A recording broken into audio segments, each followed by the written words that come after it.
Uttarakhand news वाणी के सभी दर्शकों को एक बार फिर से मेरा नमस्कार।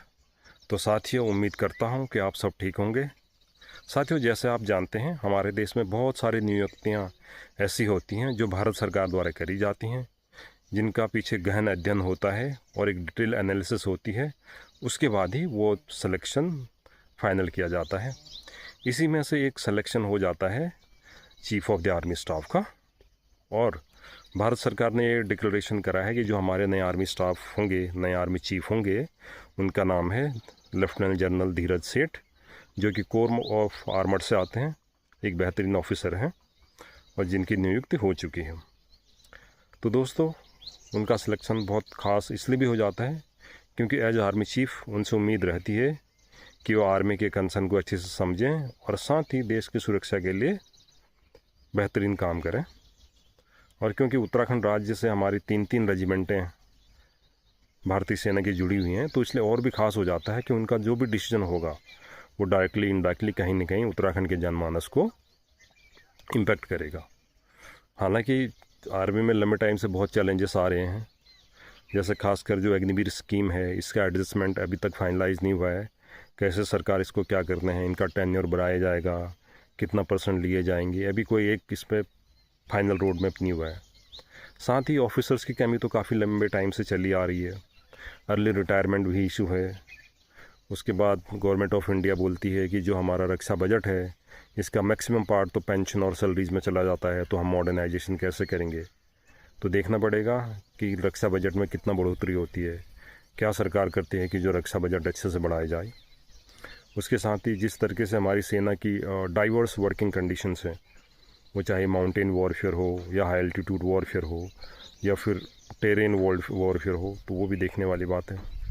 क्योंकि हमारा अगर आप जम्मू कश्मीर, लद्दाख, नॉर्थ ईस्ट का पार्ट, हिमाचल, उत्तराखंड देखेंगे तो इतना हाई एल्टीट्यूड है, माउंटेन्स हैं। अगर राजस्थान, पंजाब और गुजरात की बात करें तो इतना लंबा टेरेन है। तो वो सब चीज़ें देखने वाली हैं। इन सब चीज़ों में क्या नई स्कीम आती हैं, क्या नई टेक्नोलॉजी का यूज़ होता है। इसके अलावा हम देखते हैं कि टाइम टू टाइम ये कंसर्न रेज होते आए हैं डिफरेंट एजेंसी से कि आर्म्स एंड एमुनिशन की कमी रहती है हमारे देश में। जो प्रोक्योरमेंट है वो टाइम से नहीं मिल पाता और जितनी मात्रा में चाहिए था उतनी मात्रा में नहीं मिल पाता। अगर आप रिपोर्टें पढ़ेंगी तो यही आता है कि ऑर्डिनेंस फैक्ट्री बोर्ड है, गवर्नमेंट ऑफ इंडिया है, इंडियन आर्मी है, ये कभी कोऑर्डिनेशन में बहुत एक दूसरे से बहुत असहमत रहते हैं। क्योंकि ऑर्डिनेंस फैक्ट्री जो है, जो आर्मी के हिसाब से चीज़ें डिलीवर नहीं कर पा रही हैं।